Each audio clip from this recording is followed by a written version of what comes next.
and came to the conclusion that it was the Dwarka of Mahabharata. आज के समय में कहानी कही जाने वाली द्वारका नगरी को कैसे खोज निकाला गया और क्या सच में यह वही द्वारका नगरी है जो श्री कृष्ण ने बनवाई थी? तो चलिए अब जानते हैं इसका असली इतिहास और रहस्य।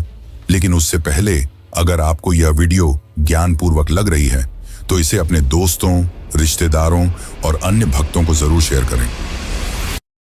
बहुत लंबे समय तक द्वारका को सिर्फ एक पौराणिक नगरी माना जाता था।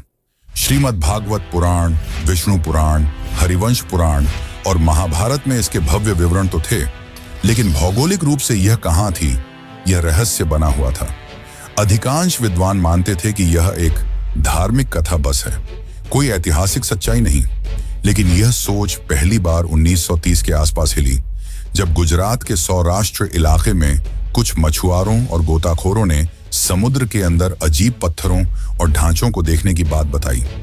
यहां तक कि कुछ पायलटों ने, जो अरब सागर के ऊपर उड़ान भर रहे थे, बताया कि उन्होंने पानी के नीचे सीधी रेखाओं जैसी आकृतियां देखी हैं, जैसे कोई पुराना शहर हो। यहीं से उस राज की तलाश शुरू हुई जिसने एक प्राचीन कहानी को एक खोज में बदल दिया।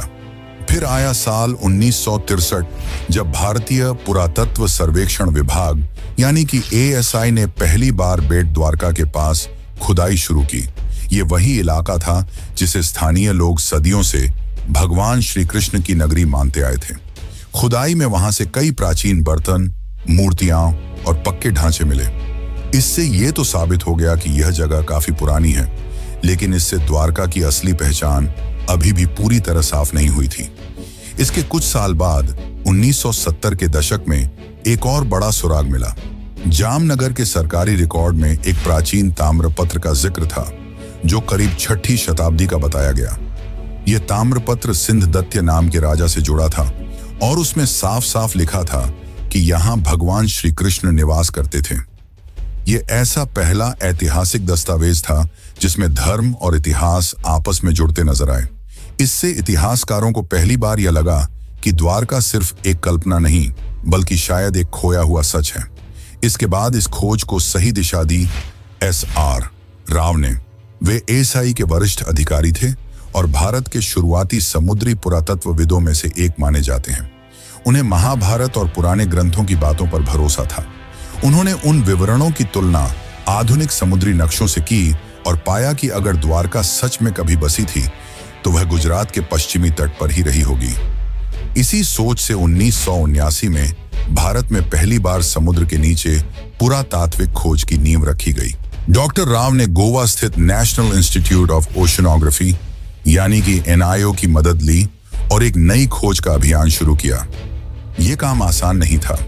न तो उस दौर में भारत के पास अच्छे उपकरण थे, न ही आधुनिक तकनीक।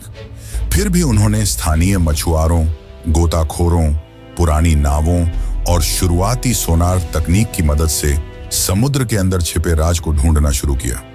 और इसी दौरान समुद्र की सतह के नीचे उन्हें कुछ ऐसे ढांचे दिखाई देने लगे जो किसी भी नजरिए से प्राकृतिक नहीं लगते थे। वहां पत्थरों की लंबी दीवारें थीं, बड़े बड़े खंभे थे और ऐसे लंगर भी मिले जो साफ बताते थे कि वहां कभी जहाज आते जाते रहे होंगे, यानी ये जगह एक पुराना बंदरगाह रहा होगा। लेकिन ये तो बस शुरुआत थी, असली खुलासे तो अभी बाकी थे। 1979 की खोज ने एक ऐसा दरवाजा खोल दिया था जिसके पीछे छुपी थी एक बहुत पुरानी, लगभग भूली हुई कहानी। अब 1980 का दशक उस कहानी को सच साबित करने की जिद बन चुका था और इस जिद की सबसे बड़ी वजह थे doctor SR Rao. Doctor Rao को महाभारत और पुराणों में लिखी बातों पर पूरा भरोसा था। उन्होंने उन ग्रंथों के नक्शों और विवरणों को पढ़ा, समझा और फिर आधुनिक समुद्री मानचित्रों से मिलाया। उन्हें यकीन था कि श्री कृष्ण की वो नगरी, जिसे दुनिया ने बस एक कहानी मान लिया था, वो कहीं ना कहीं अरब सागर के नीचे आज भी मौजूद है। लेकिन उनका ये सफर बिल्कुल भी आसान नहीं था। उस समय भारत में समुद्री खुदाई यानी कि मरीन आर्कियोलॉजी एक बिल्कुल नया क्षेत्र था। न सरकार के पास इस काम के लिए पर्याप्त पैसा था, न वैज्ञानिकों को इस बात पर भरोसा कि समुद्र के नीचे कोई शहर भी हो सकता है। बहुत सारे लोग इस प्रयास को बस धार्मिक सोच का हिस्सा मानते थे। कई लोगों ने डॉक्टर राव से कहा, पौराणिक कथाओं को इतिहास से जोड़ने का क्या फायदा, लेकिन उन्होंने कभी हार नहीं मानी। डॉक्टर राव ने ASI और गोवा के नेशनल इंस्टीट्यूट ऑफ ओशनोग्राफी के साथ मिलकर एक समुद्री अभियान शुरू किया। इंडियन नेवी के गोताखोरों की भी मदद ली गई, लेकिन चुनौती सिर्फ यह नहीं थी कि लोग विश्वास नहीं कर रहे थे। असली मुश्किल थी टेक्नोलॉजी और संसाधनों की कमी। उस समय न तो सोनर जैसी आधुनिक तकनीक थी, न ही पानी के अंदर काम करने वाले रोबोट्स। डाइवर्स को अपने हाथों से समुद्र की सतह को टटोलना पड़ता था। 1980 के दशक में, यानी लगभग 40 साल पहले, समुद्र में जाकर खुदाई करना कोई आसान काम नहीं था। इसके लिए archaeologist, divers, oceanographers, under water photographers, historians, geologist और बहुत से टेक्नीशियनों की जरूरत होती थी। इतनी बड़ी टीम को बनाना और उन्हें काम पर लगाना अपने आप में एक बड़ा काम था। फिर भी राव ने हार नहीं मानी। फंडिंग की इतनी कमी थी कि उन्होंने अपने वेतन से टीम का खाना तक खरीदा। उन्होंने सिर्फ 800 रुपये में एक्सपीडिशन शुरू किया था, और ये भी उन्हें छोटे छोटे फंड्स इकट्ठा करके मिले थे। वह चाहते थे कि सरकार एक स्थायी समुद्री पुरातात्विक इकाई बनाए, लेकिन यह इतना भी आसान नहीं था। 1983 से 1992 के बीच राव की टीम ने लगभग 12 बार समुद्र में जाकर खुदाई की। खोज के लिए बेट द्वारका और आसपास के इलाकों को चुना गया, और फिर एक एक कर सामने आने लगे ऐसे सबूत जिन्होंने न सिर्फ भारत को बल्कि पूरी दुनिया को चौंका दिया। गोताखोरों ने समुद्र के तल से लगभग 30 मीटर नीचे 560 मीटर लंबी पत्थरों की दीवार खोज निकाली। ये कोई प्राकृतिक बनावट नहीं थी, ये इंसानों द्वारा बनाए गए शहर की दीवार थी। उसकी बनावट वैसी ही थी जैसी महाभारत में द्वारका के वर्णन में मिलती है। फिर मिले 30 से भी ज्यादा पत्थर के खंभे, जो शायद किसी महल या भवन का हिस्सा रहे होंगे। ऐसे लंगर यानी कि एंकर्स मिले, जिनसे पता चलता था कि वहां से नौकाएं चला करती थीं। कुछ 3 छेद वाले एंकर भी मिले, जो उस समय की एडवांस नेविगेशन को दिखाते थे। इसके अलावा सील, लोहे और पीतल की वस्तुएं और मिट्टी के बर्तन भी मिले। इनकी कार्बन डेटिंग और थर्मोलुमिनेसेंस डेटिंग से पता चला कि यह चीजें 1500 ईसा पूर्व से लेकर 3000 ईसा पूर्व के बीच की हैं। और तो और, एक बर्तन तो 9000 साल पुराना निकला, जिसने वैज्ञानिकों को भी हैरान कर दिया। परंतु दुनिया भर के बहुत सारे इतिहासकारों ने इसे मानने से इनकार कर दिया। उन्हें यह एक माइथ रिवाइवल यानी सिर्फ धर्म को प्रचारित करने की कोशिश लगी। लेकिन डॉक्टर राव का जवाब साफ था, मैं ग्रंथों को धार्मिक किताबें नहीं, ऐतिहासिक दस्तावेज मानता हूं। जब रोम, एथेंस और बाबुल जैसे शहरों की खुदाई हो सकती है, तो द्वारका की क्यों नहीं? साल 1990 आते आते टीम को 500 से ज्यादा आर्टिफैक्ट्स, एंशिएंट हार्बर वॉल्स और एक सुनियोजित शहर के संकेत मिल चुके थे। अब यह बात लगभग तय हो गई थी। द्वारका कोई कल्पना नहीं, वह एक असली, समृद्ध और व्यवस्थित सभ्यता थी जो समुद्र में समा गई। लेकिन अभी तो सिर्फ सतह खुली थी। असली राज तो समुद्र के और अंदर छुपा था, और वहीं से शुरू होता है अगला अध्याय। 1990 तक डॉक्टर SR राव और उनकी टीम ने साबित कर दिया था कि द्वारका सिर्फ एक पौराणिक कथा नहीं, बल्कि एक डूबी हुई सच्ची सभ्यता थी। लेकिन अब जरूरत थी और भी ठोस वैज्ञानिक सबूतों की, ताकि दुनिया भी मान ले कि भगवान श्री कृष्ण की द्वारका असली थी और वाकई समुद्र में समा गई थी। इन सबूतों से यह तो साबित हो गया था कि द्वारका सिर्फ किस्से कहानियों में नहीं, बल्कि सच में थी, और काफी ज्यादा वेल प्लान्ड थी। लेकिन उस समय फंडिंग की कमी की वजह से इसके रिसर्च को रोक दिया गया। फिर साल 2001 में इस दिशा में एक बहुत बड़ा कदम उठाया गया।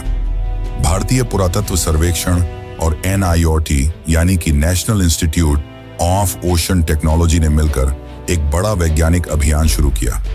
जगह चुनी गई कच्छ की खाड़ी और बेट द्वारका का इलाका। इस बार अभियान में सिर्फ पुरातत्वविद ही नहीं, बल्कि समुद्र वैज्ञानिक, भूगर्भ शास्त्री, नौसेना के गोताखोर, सोनार तकनीक के विशेषज्ञ और इंटरनेशनल कार्बन डेटिंग लैब्स भी जुड़े थे। इस खोज की कमान संभाली थी डॉक्टर आलोक त्रिपाठी, जो ASI के समुद्री पुरातत्व निदेशक थे और उनके साथ थे डॉक्टर राजीव निगम, जो उस समय CSIR के मरीन साइंस प्रमुख के रूप में काम कर रहे थे। इस बार की खोज पहले से अलग थी। ये हाईटेक थी। इसमें अब सिर्फ आंखों से नहीं बल्कि मशीनों से खोज की जा रही थी। 2001 से 2007 तक समुद्र के अंदर का पूरा हाइड्रोग्राफिक सर्वे किया गया। एडवांस सोनार और सब बॉटम प्रोफाइलर जैसे मॉडर्न उपकरणों से समुद्र की परतों का डिजिटल नक्शा बनाया गया। वैज्ञानिकों ने करीब 40,000 वर्ग मीटर का समुद्र का हिस्सा स्कैन किया और जो मिला उसने सबको हैरान कर दिया। समुद्र की गहराई में मिले ये बहुत बड़े चौकोर पत्थर के ब्लॉक जो किसी नगर की नींव जैसे लगते थे। चूना पत्थर यानी कि लाइमस्टोन के टुकड़े जो शायद किसी शानदार इमारत के अवशेष थे। टेराकोटा सील्स जिन पर पुराने चिन्ह बने थे। पुराने लंगर जो बताते थे कि यहाँ कोई एंशिएंट बंदरगाह था। साथ ही नाली और सिंचाई व्यवस्था जो दिखाती थी कि उस समय का शहर कितनी सोच समझकर बसाया गया था। अब बारी थी सबसे बड़े टेस्ट की, कार्बन डेटिंग की।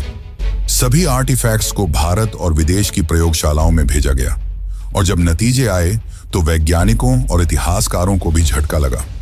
कई चीजें करीब 9,000 साल पुरानी निकली, यानी ये तो हड़प्पा सभ्यता से भी पहले की थी। कुछ टुकड़ों की उम्र 5,000 साल तक पुरानी पाई गई, जो महाभारत और द्वापर युग से मेल खाती है। डॉक्टर राजीव निगम ने कहा कि महाभारत में लिखा है कि द्वारका समुद्र से निकाली गई जमीन पर बसी थी और भूगर्भ शास्त्रियों की रिपोर्ट से भी यही पता चला कि समुद्र ने बाद में उसी जमीन को वापस निगल लिया।